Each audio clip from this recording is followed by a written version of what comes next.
Bem-vindo a mais um episódio da Bíblia Aberta. O meu nome é Luís Ferreira e temos connosco Henrique Serra. Estamos mais num episódio do livro de Efésios.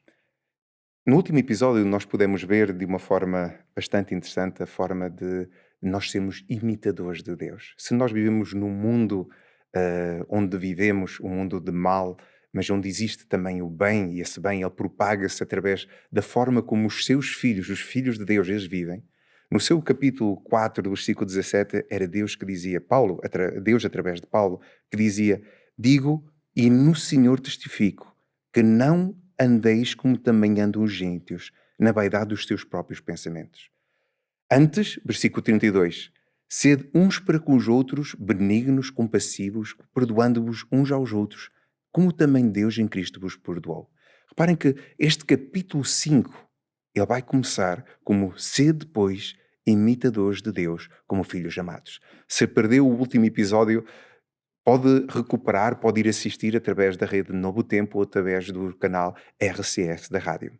Ao nós vermos este ser imitadores de Deus como filhos amados, nós somos convidados a andar em amor.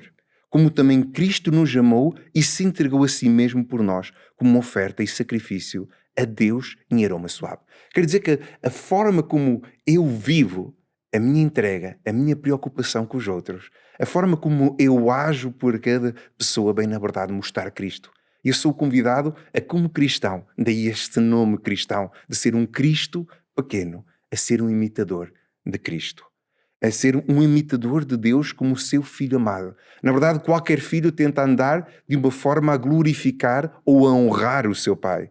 E neste estudo de hoje, do capítulo 5 de Efésios, nós vamos ler do versículo 1 até ao versículo 21, onde, na verdade, este trecho do texto, ele vai terminar exatamente com o sujeitai-vos uns aos outros no temor de Cristo. No temor de Cristo. Esta necessidade de estarmos preocupados uns com os outros para que, na verdade, possamos estar em união, sermos imitadores de Cristo.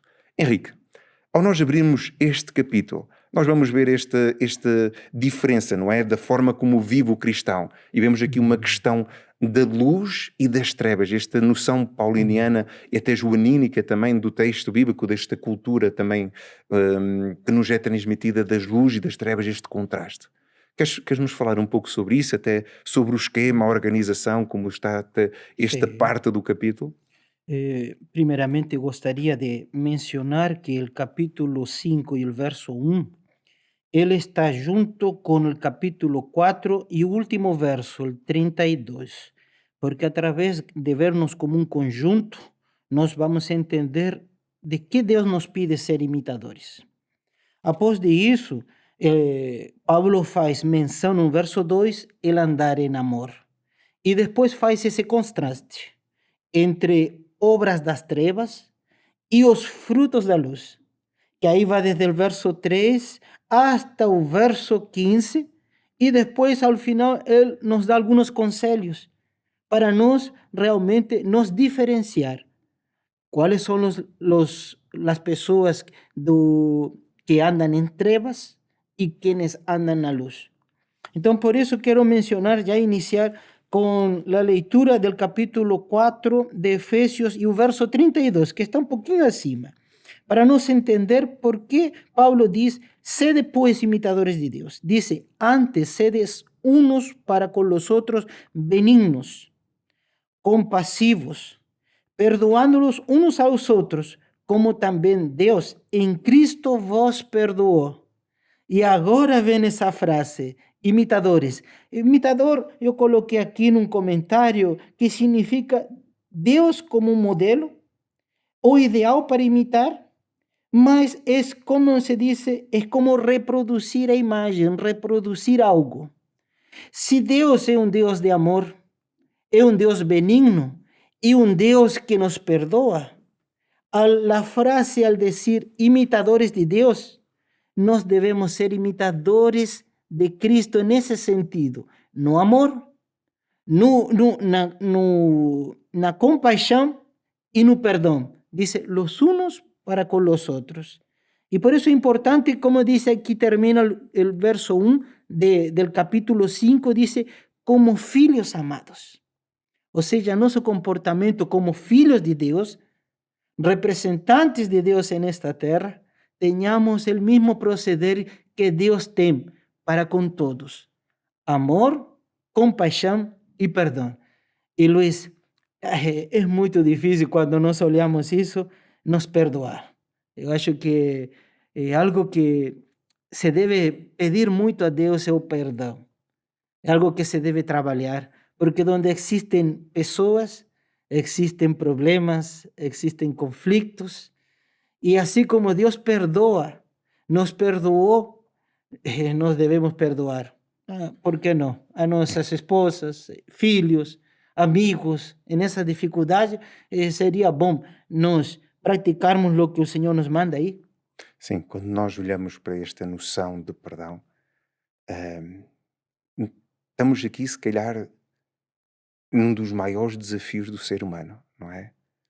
Porque perdoar alguém é aceitar que aquilo que aconteceu não é minha culpa, mas permitir que o outro, ele tenha, na verdade, eu dei-lhe esse benefício de receber Uhum. esse amor como Cristo me perdoou a mim.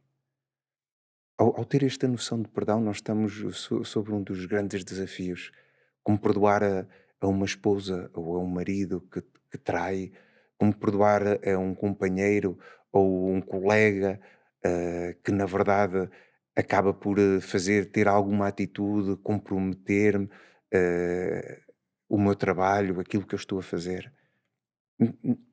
A questão do perdão, ele é difícil para o ser humano porque nós, quando desejamos perdoar, eu acredito que às vezes não é a falta de desejo de perdoar, Uhum. é a incapacidade de o fazer, porque nós, ao desejarmos perdoar, nós não sofremos de Alzheimer. Ou seja, não é porque eu quero perdoar alguém que eu vou esquecer aquilo que a pessoa fez. Eu acredito que se calhar isto é o desafio maior que nós temos como ser humano, é que parece que cada vez que nos vem à mente nós temos que perdoar novamente. É curioso que Cristo usava muito a expressão para a palavra perdão, que no grego que significa lançar para longe, atirar para longe. E quando Jesus até diz a Pedro, Pedro pergunta a Jesus, até quantas vezes devo perdoar? Até 7? Ai, Nós encontramos aí. encontramos Uhum. Jesus a dizer até 70 vezes 7. E é claro que aqui podíamos ver alusões a Daniel, à profecia, mas eu acredito que ao vermos esta constância, porque ao compararmos os sinóticos vamos perceber que ele diz isso diariamente, por dia.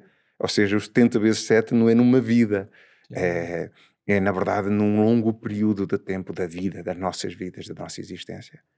Mas esta questão do perdão, esse 70 vezes 7, se calhar é um convite do próprio Jesus. A cada vez que eu me recordo de algo grave que alguém fez para comigo, que na verdade este não conseguir perdoar ou não perdoar está na origem da maior parte das doenças mentais, é nós darmos a permissão de entregar e pedir a ajuda de Deus. Daí é curioso, Henrique, que a Sim, última vez que nós estivemos em conjunto foi sobre a análise desse poder que sim. Cristo quer dar à igreja, que Deus quer trazer à igreja, o poder do Espírito, de vencer, não é? Qualquer potestade, qualquer domínio, qualquer coisa que nos prenda. E Deus quer nos dar esse poder também para perdoar. Com É chegar certeza. à presença de Deus e abrir o nosso coração por pleno e dizer: eu preciso da ajuda, eu reclamo a ajuda, eu invoco a ajuda do teu Espírito para me libertar deste desejo que eu tenho de retribuição. Porque nós queremos a justiça, queremos às vezes até praticar a justiça, queremos vingar-nos. Mas esta questão do perdão, ela transcende-nos. Nós por nós mesmos não perdoamos. Daí a importância da ajuda desse poder para nós podermos perdoar. Uhum. Por isso que quando aparece depois, iniciando o verso 3 em diante, faz a separação, o contraste entre frutos da luz. Quando nós olhamos e pensamos em fruto, nós vemos, primeiramente, fruto me faz relação a lo que o Espírito Santo produz em minha vida, que são os frutos do Espírito. Dentre eles está o amor, a compaixão. E acho que deve nascer em nós esse perdoar, porque é uma das grandes lições. Se queremos andar como Cristo andou, nós devemos imitar Ele em todos os aspectos. E esse perdão deve ser uma realidade em nossa vida. E eu vejo aqui que uma igreja em Éfeso, passando dificuldades, procurando a santidade, olha, era essencial o perdão, porque quão conflito nós temos em todas as áreas de nossa vida. Em um trabalho, de repente estamos com um amigo, acontece algo e aí precisa o quê? Precisa um perdoar ao outro para que a vida continue. Por isso que o texto, quando entra no verso 2 e diz: andai em amor, como Cristo nos amou e se entregou a si mesmo por nós. Olha, é um grande desafio, um caminhar na vida cristã. Como Cristo fez, nós também devemos fazer. Aí eu entendo essa palavrinha como imitadores de Deus, Hum. mas é nesse sentido. E Luiz, me lembro algo que aconteceu em outro país com uma família. É algo muito curto, mas algo muito interessante. Esse casal vivia muito feliz. E justo esse amigo, eu vou falar de irmão, esse irmão comprou uma enxada. Foi a comprar na loja de ferramentas, comprou uma enxada novinha. E falou para a esposa, olha que comprei, etc. E a esposa não reparou muito, ferramenta, você sabe que algumas coisas não se repara, mas ele fala, estava tão feliz com sua ferramenta e deixou guardadinha essa ferramenta, essa enxada. Os dias passaram e justo o vecino falou para a vecina, vecina, você tem uma enxada? Ela falou, não sei, mas vou a ver se meu esposo tem. E justo passou, essa vizinha passou a enxada novinha de seu esposo. Passou para o vizinho. E o vizinho utilizou, falou assim, vizinha, vou usar, quando terminar, eu já devolvo. E ele usou, e o terreno dele tinha muitas pedras, e começou a utilizar em seu terreno, só que quando ele devolveu, não la devolveu assim como ele recebeu. Estava novinha e voltou toda a ponta deteriorada. Mas a vecina recebeu, não sabia, não se percebeu desse detalhe, e guardou de novo a enxada. Passaram uns dias, algo tão interessante, que o esposo foi a buscar para usar a enxada. Ele olhou e falou, o que aconteceu com a enxada nova? Está toda deteriorada, na ponta. Quando ele falou assim, esposa, o que aconteceu? Ah, eu passei para o vizinho a enxada. Mas, só para resumir, passaram mais ou menos uns 7 anos. 7 anos, é inacreditável. Mas um ao outro, ele parou de falar com ela. Por 7 anos. Por Imagina. E aí não se falava. Fazia as coisas normais, deixava seu dinheirinho, etc. Ela fazia suas atividades, mas de maneira alguma se falavam. Por 7 anos. Agora você fala assim, o que aconteceu? Para que isso chegasse a ser uma realidade na vida. A falta de perdão. Depois desses 7 anos, eles voltaram a conversar, solucionaram seu conflito, teve alguém, um terapeuta, teve um pastor que orientou eles e, vou falar, resolveram seu problema depois de 7 anos. Mas quando não existe perdão, aunque sejam as coisas mais pequenininhas, elas começam a agrandar-se. E produzem o quê? De separação. E não é um comportamento cristão isso. É. Entendeu? Henrique, só um parêntese mais antes de te deixar continuar com o texto. Sabes que eu acho que a dificuldade maior quando nós temos que perdoar alguém é separarmos a atitude e o comportamento da pessoa em si. Uhum. Ou seja, esse marido, ele amava a esposa e ele não conseguiu separar o amor que ele tinha da esposa por um comportamento errado, que não foi errado, até foi um equívoco da parte dela, não é? Não pensou, não refletiu. Sí, E nós, como seres humanos, às vezes até guardamos essas coisas, carregamos comportamentos, atitudes, palavras que nos perseguem durante anos, e porque nós depois queremos perceber o porquê. Nós queremos, e mesmo às vezes, ao chegar ao perceber o porquê, nós continuamos a não separar a pessoa do erro. E acho que é isso que Deus faz de uma forma, que Deus ama-nos tanto que Ele sabe separar a minha atitude de quem eu sou. E quando eu faço a mesma coisa ao ser seu imitador, Henrique, eu separar um comportamento errado da pessoa, isso vai prevenir que, ao estar perante ele, apesar de ter feito alguma coisa errada, sí. eu não sinto aquele que às vezes as pessoas sentem, aquele nervosismo, aquele mal-estar, aquilo eu não quero estar na mesma Sí, peça. É curioso, eh, mas eu saiba estender esse perdão, não é? Esse amor. Olha, eu também erro, sí, e foi uma atitude errada. E acho que nenhum de nós quer ser julgado nos nossos piores momentos, ou nos momentos em que sí. estamos mais cansados ou tivemos algum comportamento menos certo. Ujú, Agora, ao voltar ao texto, sí, há um bocado falavas sobre o fruto da luz e as obras das trevas, não é? Queres pegar então sí. nessa parte? Olha, Íamos. olha o que diz, el verso 2 só para fazer o enlace de 2 com o 3 diz primeiramente, andai em amor, ou seja, um proceder, como nós devemos proceder. Mas aqui esse procedimento, esse caminhar, nós temos 2 formas de caminhar. E aqui aparece frutos da luz e obras das trevas. E inicia del verso 3 em diante com as obras das trevas. Uhum, E aí aparece o verso 3, diz: mas impudícia e toda sorte de impurezas ou cobiça nem sequer se nomeia entre vós, como convém aos santos. Aí eu fiz uma análise de essas palavrinhas para poder, como se diz, ajudar em nosso estudo. E aqui Paulo utiliza a primeira palavra como o termo geral em relação a relações sexuais ilícitas. uhum, Hã? Ainda as impurezas, sempre que se aparece a palavra impureza, também está associada à prostituição também. E cobiça, diz que está associado ao desejo de ter mais. Então, aqui já temos algumas obras das trevas. Temos as relações ilícitas, isso pode ser fora do casamento, antes do casamento, entendeu? E isso abarca muita coisa, entendeu esse termo? Mas também aparece a prostituição e a impureza. Diz aqui o texto, diz, são frequentemente mencionadas juntas.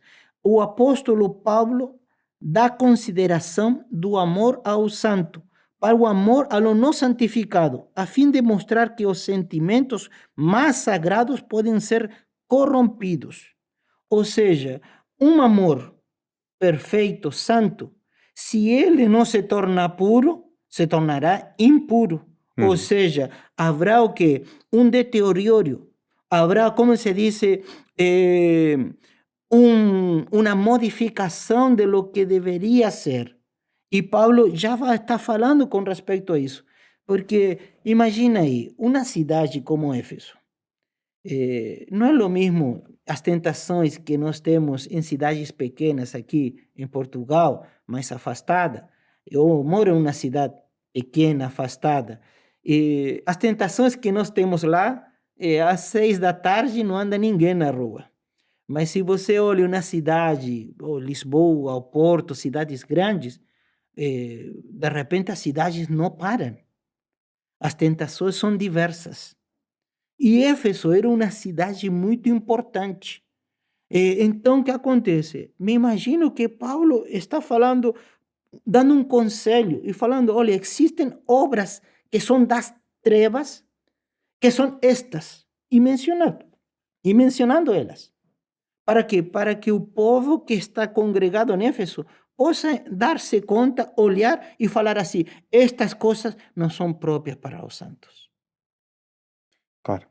E é curioso que ao ele abordar essa questão, Uhum. ele, no versículo 6, ele diz: ninguém vos engane com palavras vãs, porque por essas coisas vem a ira de Deus sobre os filhos da desobediência. Portanto, não sejais participantes com eles, pois outra hora erais trevas, porém agora sois luz no Senhor, andai como filhos da luz. Quer isso dizer que Paulo, ao olhar para esse comportamento, e hoje nós estamos. É curioso que Paulo, ao falar, ele está a falar da cidade de Éfeso, não é? Das Uhum. tentações que tinham. Mas hoje, a olharmos para os nossos dias, Sí. nós estamos numa época em que se fala, dentro do cristianismo, daquilo que é a revolução sexual. Ou seja, cada vez mais nós vemos os nossos jovens, às vezes até casais cristãos, a envolverem-se dentro desta que é a prática ilícita sexualmente, ou seja, essa impureza, essa impudícia, não é? Que é trazida perante aquilo que é a relação sexual, aquilo que há de mais sagrado na vida de um casal. E Paulo diz: olhem, vocês são cristãos, não podem continuar a viver da mesma forma como o mundo vive. É isso que nos diz o versículo 8. Sí. A outra hora erais trevas, por agora sois filhos da luz, ou seja, sois no Senhor luz, andai como filhos da luz.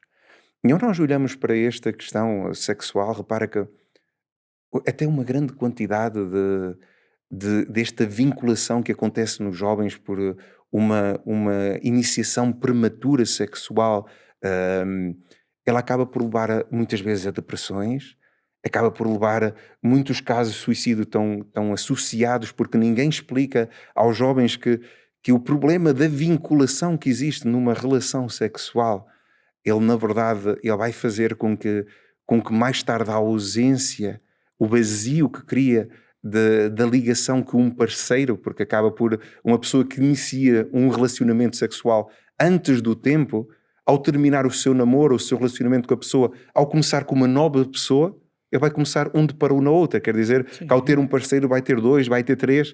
É curioso que os estudos até nos mostram que a partir de 3, 5 parceiros já não consegue existir uma vinculação com o futuro marido, uma vinculação real. E ninguém diz quais são as consequências, não é? A sociedade incentiva, invoca, a sociedade até apela a isso, e daí as palavras vãs, não é? A tentar convencer, é normal, toda a gente faz. Às vezes até os jovens podem sentir que há alguma coisa errada neles, porque eles não namoram ou ainda não Sí. se acham prontos para começar. E o que é curioso é que Paulo ele diz: não sejais participantes com eles, porque por estas coisas vem a ira de Deus sobre os filhos da desobediência. Ujú. Ese comportamiento que Pablo ya está falando para los habitantes de Éfeso, también incluyen ese comportamiento ahora no solo de fato, de acciones, sino también de pensamientos y palabras. Porque falam assim: olha, eu não fiz nada, não fiz de fato, mas você pensou ou falou. E algo como dice aquí, yo tengo en Mateos capítulo 12, verso 36. Olha que interesante, porque Pablo fala sobre conversas torpes, palavras vãs, chocarices, e olha que dice Mateos 12, 36. Vos digo que toda palavra frívola que proferiren os homens, dela darão conta no dia do juízo. Ou seja, palavras, essas palavras vãs, conversações insípidas, tolas, sem edificação ou proveito. Toda palavra ociosa levará ao que? O juízo. E nós devemos ter esse cuidado. E também Paulo também coloca aqui a solução, um antídoto para tudo isso, para as palavras, nossas conversas, etc. E ele diz no verso 4, na parte final, mas ao invés disso, ações de graça. Eh, eu vejo assim, nós precisamos aprender a ser gratos a Deus. Isso se deve ensinar e se deve praticar. Lo que muitos falam como um pensamento positivo, a Bíblia aqui está colocando como ações de graça. Isso está em Tiago capítulo 5, verso 13, donde diz: se alguém está feliz, cante. Se alguém está triste, faça oração. Ou seja, se temos um comportamento diferente, nós temos que ter alguma ação. E essas são ações de agradecimento. Diz: espírito de gratidão e alegria é o melhor antídoto contra o indecoro e o espírito de frivolidade.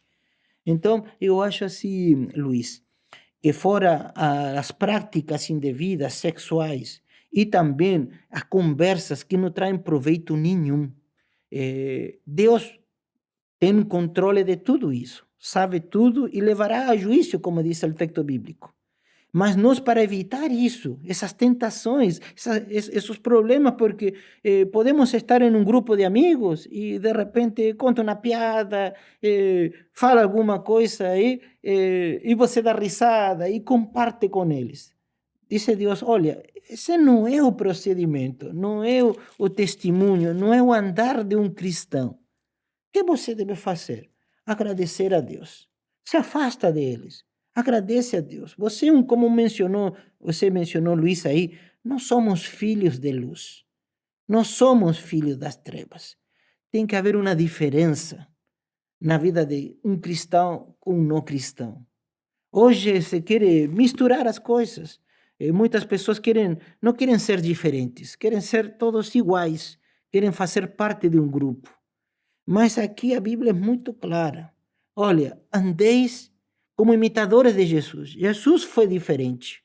Nós devemos ser diferentes. Para ser luz, precisamos ser diferentes. E isso eu acho que é uma grande mensagem para um jovem, para um adulto que está em um ambiente inadequado. Ele pode fazer a diferença com um comportamento como Paulo aqui orienta, para que esse caminhar, esse andar onde ele está morando, seja realmente uma luz. Somos luzes, não somos trevas. E podemos brilhar em qualquer lugar. E por isso que vamos encontrar várias coisas aqui em relação à luz. Mas eu quero fazer deixar claro. Paulo, ele faz esse contraste entre luz e trevas. As ações das trevas não são o caminhar e proceder de pessoas que andam na luz, que são imitadores de Jesus. É muito diferente. Ok. Sim, vemos esse contraste até ao versículo 10, não é? Provando sempre o que é agradável, que aqui no versículo 9 nos traz estes Sim, frutos da luz. É curioso que ele no versículo 11, estavas a referir ainda agora, sim. Henrique, não sejais cúmplices nas obras infrutíferas das trevas. E aqui esta palavra cúmplice no original, ela vai no sentido não só cúmplice, mas companheiros, Sim. amigos. Porém, diz-nos o texto, antes, porém, versículo 11, reprobai-as. Olha, E este reprovar é curioso, porque a palavra ela significa reprovar, mas também significa convencer do erro, corrigir, admoestar.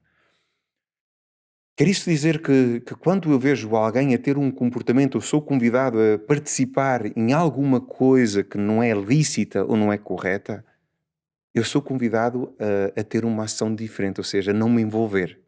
uhum, Sou convidado a tomar a atitude de mostrar aos outros que aquilo que estão a fazer também é errado e por isso eu não me envolvo. E a demonstrá-los, ou seja, de lhe mostrar o erro que é fazer esse tipo de comportamentos das trevas. Estavas a falar da questão sexual, da questão que às vezes podemos estar a cometer isso, e falavas até do local onde tu vives, que não é como uma cidade, Porto ou Lisboa, onde não para 24 horas. E ao pensarmos, hoje em dia, vemos cada vez mais a questão deste pecar também sexualmente através do pensamento. claro. E pode ser que alguma das pessoas que nos assistem, elas possam ter esse tipo de lutas. Ou seja, estar a lutar com a pornografia. Vemos uma ascendente grande cada vez mais do comércio pornográfico, onde cada vez mais as pessoas vendem o seu corpo, vendem a sua imagem, para tentar ganhar dinheiro, usufruir de dinheiro, e onde cada vez mais existem mais consumidores, disso. E ao nós olharmos para aquilo que é ser cristão, quer dizer Uhum. que, ao contrário de antigamente, nós não precisamos sair de casa para adulterar. Nós podemos adulterar no nosso quarto, no nosso escritório, na nossa sala, sem ninguém ao redor. Uhum. Quando nós olhamos para isso, lembro-me de Jesus dizer à samaritana no capítulo 4 de João: Deus é Espírito e importa que os seus adoradores o adorem em espírito e em verdade. Nós somos convidados a tomar uma atitude diferente. Ao reconhecermos que isso está errado, nós devemos invocar essa força, esse poder do Espírito para corrigir o nosso erro. E é curioso que ele diz para nós reprovarmos esses comportamentos. Conosco, às vezes com um amigo, às vezes com um irmão, às vezes com alguém querido, nós somos a demonstrar, convencer do erro, ajudar. Porque reparem que, o que ele diz no versículo 12.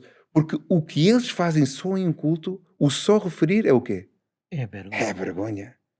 Mas todas as coisas, diz o versículo 13, quando reprovadas pela luz, se tornam manifestas, porque tudo o que se manifesta é luz. E aqui, ao vermos esta distinção, este contraste entre a luz e as trevas, estes comportamentos, é exatamente neste momento que entrou o versículo 14.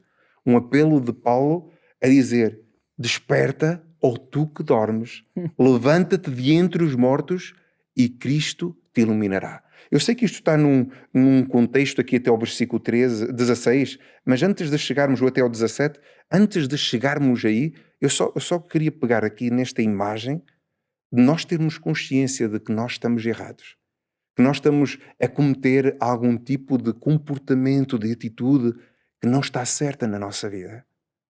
Uhum. Paulo, ele diz: desperta tu que dormes. Levanta-te dentre os mortos. E é curioso aqui esta palavra que invoca uma ressurreição, não é? Ou Sim. seja, dar-nos a oportunidade de acordar, de despertar, de na verdade ter a consciência da gravidade daquilo que nós estamos a viver e a fazer, para que nós olhemos para isso e nos levantemos, mudemos o nosso comportamento, permitamos que Cristo ele venha transformar. E é isso que nos diz: e Cristo te iluminará. Quer dizer que o desejo de Deus, o desejo de Cristo, é onde eu me encontro, da forma como eu estou a viver, eu Sí. posso ir buscar esse poder que, se eu estou a produzir as obras das trevas, Cristo vai iluminar.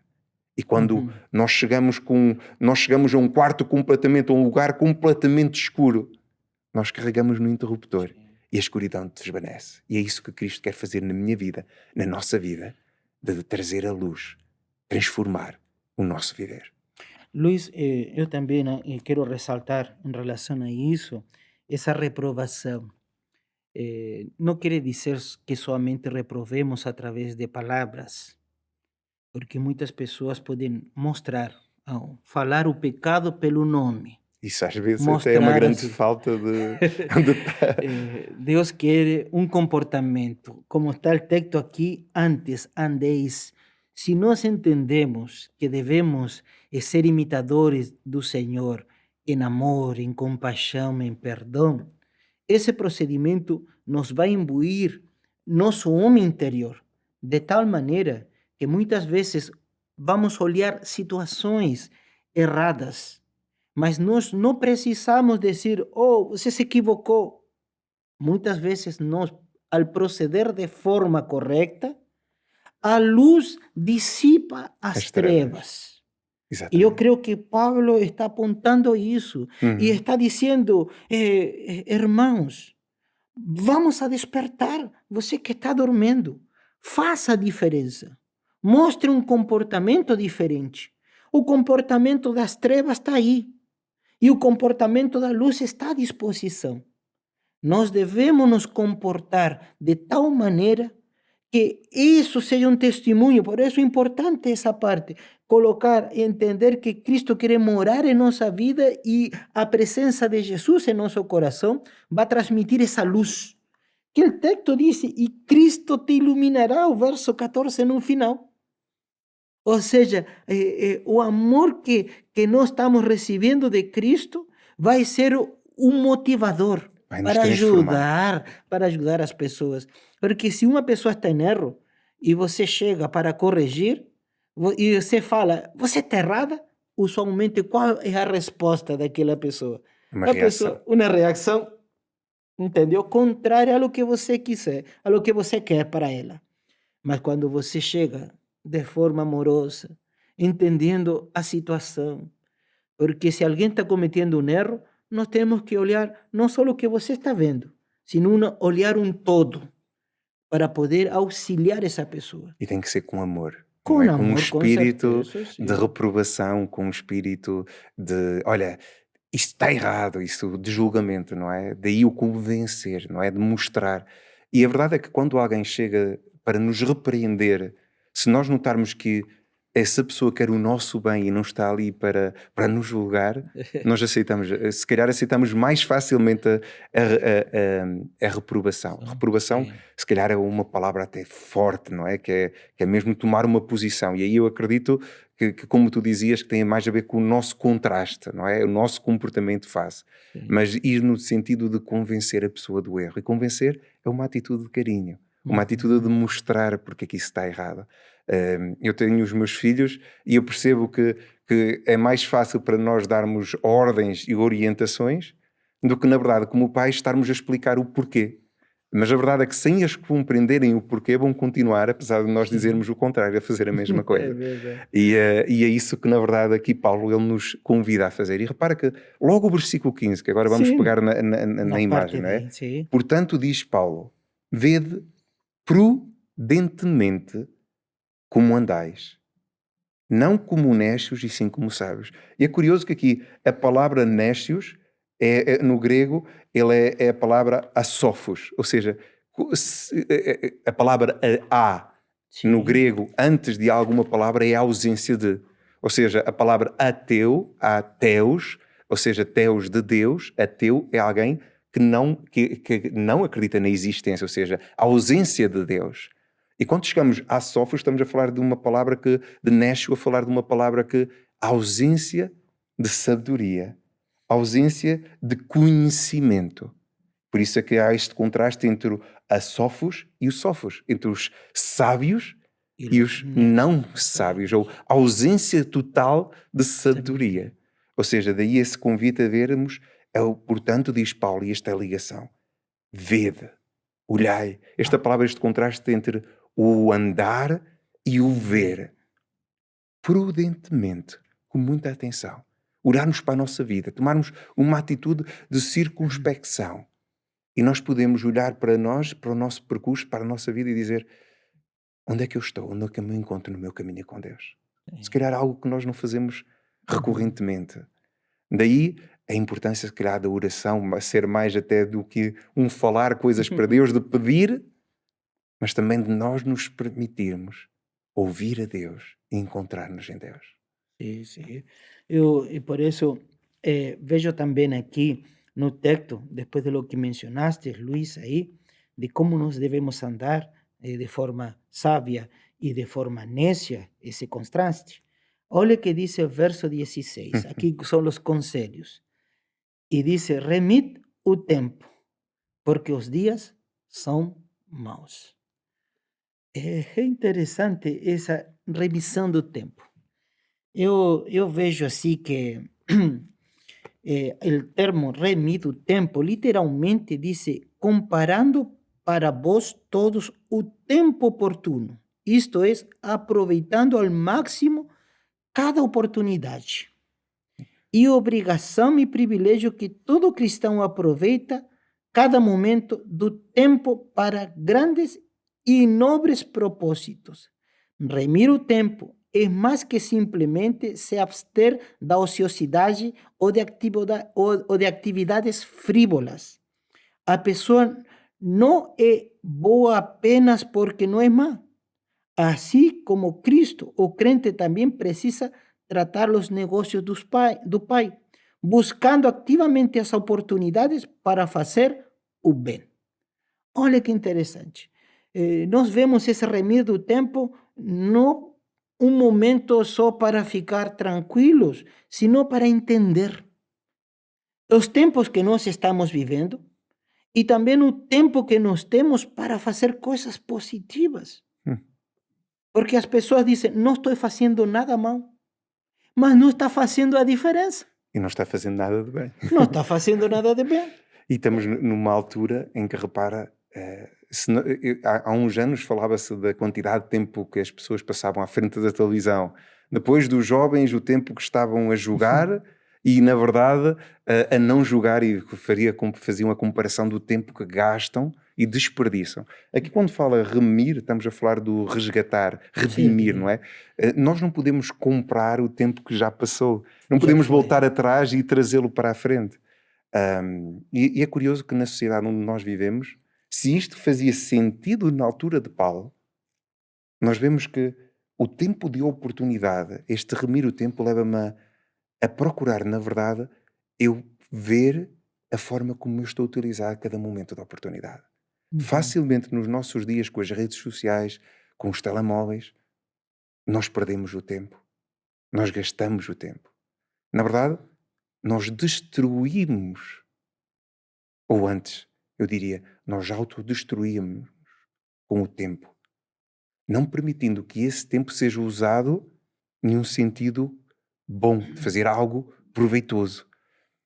Se nós só tivéssemos que fazer na nossa vida, e isto é curioso porque eu já fiz esse exercício há muito tempo atrás, de olhar para o tempo que eu passava nos ecrãs no meu telemóvel ou do meu computador, e é curioso que o programa que eu tenho no computador semanalmente me vai dizer as horas que eu tive à frente do computador. Uhum. Automaticamente, ele esta semana passou X tempo à frente do seu computador. E no telemóvel nós podemos fazer a mesma coisa. Mesmo com os meus filhos, nós temos esse procedimento em casa, com eles, esse cuidado. E quando nós olhamos para este remir o tempo, nós vemos se calhar que o tempo que nós passamos à frente de um ecrã é um tempo que nós perdemos com Deus, com os outros, e é um tempo que nós perdemos de fazer esse contraste. Quer dizer que, ao nos dar Deus este kairos, este tempo, não é, de oportunidade, nós acabamos por o desperdiçar. É as oportunidades que nos vai Deus. E repara que Ele nos fala porque os dias são maus. E se os dias eram maus na altura e havia entretimentos e divertimentos, Amen. nos nossos dias nós vivemos num mundo onde isto, cada vez mais as coisas nos solicitam e nos chamam para que nós percamos esse tempo de oportunidade. Luiz, olha que interessante, porque o verso 17 e verso 18, Estão interligados. ele realmente coloca isso. Devemos utilizar esse tempo de tal maneira para compreender o que, primeiro, podemos utilizar esse tempo com um objetivo, já que Deus nos dá de presente o tempo. A vida que nós estamos tendo hoje é por graça e misericórdia de Deus. Cada vez que nós estamos respirando, é um presente de Deus para nossas vidas. Por isso, como disse mais para frente, vamos a cantar, ficar felizes, porque estamos tendo tempo de vida. Mas a utilização de tempo vai ser como obras das trevas, donde palavras más, utilizando a internet de forma inadequada, ou utilizaremos os telemóveis, ou utilizaremos a tecnologia para poder entender, compreender a vontade do Senhor. Porque são instrumentos que estão em nossas mãos para poder aprofundar muito mais de lo que é importante. Não embriagando-se com vinho por aí, como diz o verso 18, com coisas que realmente te deixam louco, tolo, Perde o entendeu? juízo, não é? Perde, não, O sentido, o nécio, nécio, propósito. o propósito, mas senão coisas assim que aproveitam, coisas que te vão enriquecer. Não esqueçamos, Pablo incentiva sempre. Esse homem interior deve crescer, crescer, crescer. Imitando a Cristo, nós cresceremos. Quanto tempo Cristo passava com Deus? Hum, Isto é muito curioso. Aí Isso nós temos essa resposta. E se calhar a razão porque na minha vida eu não vejo mais frutos da luz acaba por, na verdade, se dever ao facto de Deus passar mais tempo com o meu telemóvel, a minha televisão ou a minha consola do que com Deus. E aqui é curioso porque a Sim. palavra embriagar, até com o vinho, ela vai no sentido de intoxicar ao ponto de ficar sem discernimento. A tradução literal é mesmo Sim. intoxicar, ok? Intóxico. Intoxicar com vinho, no qual há dissolução, ou seja, no qual surgem os desvaneios, no qual surgem a falta de tino, a falta de, na verdade, uma pessoa que perde o tino, uma pessoa que se embriaga, uma pessoa que comumente nós chamamos de bêbada, é uma pessoa que não tem a noção clara das decisões, das escolhas, que está um bocado perdida, que não tem equilíbrio. E é Uhum. isso que nós vemos já acontecer àquelas Sim, pessoas que não procuram o Espírito. sim. E este conselho de Paulo, enchei-vos do Espírito, é um conselho muito importante. Porque, na verdade, nós vamos ser um reflexo daquilo onde nós passamos mais tempo, ou que nós Exatamente. absorvemos, quer seja através dos filmes, das séries de televisão, quer seja através dos videojogos, ou até de vários memes ou vídeos que nós vemos do TikTok ou das redes sociais, acabamos por ser um reflexo daquilo que nós assistimos. E é curioso que, agora para terminarmos, quando ele diz enchei-nos do Espírito, Uhum. Paulo, ele dá-nos as orientações como é que nós podemos fazer isso. E é curioso que estas orientações elas não vão apenas no sentido de eu fazer o meu tempo individual com Deus, que é muito importante e indispensável para a minha salvação. Mas mais uma vez Paulo, ele faz a ligação daquilo que é a nossa salvação e do nosso percurso com Deus à igreja. Uhum. Queres partilhar um pouco connosco, Henrique? Sí, porque después dice, falando entre vos con salmos. E ainda no verso 20, dando sempre graças por tudo a nosso Deus e Pai. Eu vejo assim, em nome do Senhor Jesus Cristo. Mas é interessante porque esse encher do Espírito, ele também depois comenta, olha só, falando salmos, entoando louvores, um coração alegre, um coração que tem uma canção aqui dentro, transforma seu rosto, o ambiente. E olha, quando chega uma pessoa alegre, faz a diferença em um lugar. Se temos uma pessoa que fica triste, não faz nada, fica aí, oh, também transforma o lugar. Mas se chegamos, como disse aqui, olha, encher do Espírito, ele é de tal maneira que ele se exterioriza, ele sai pelos poros, vamos a falar assim.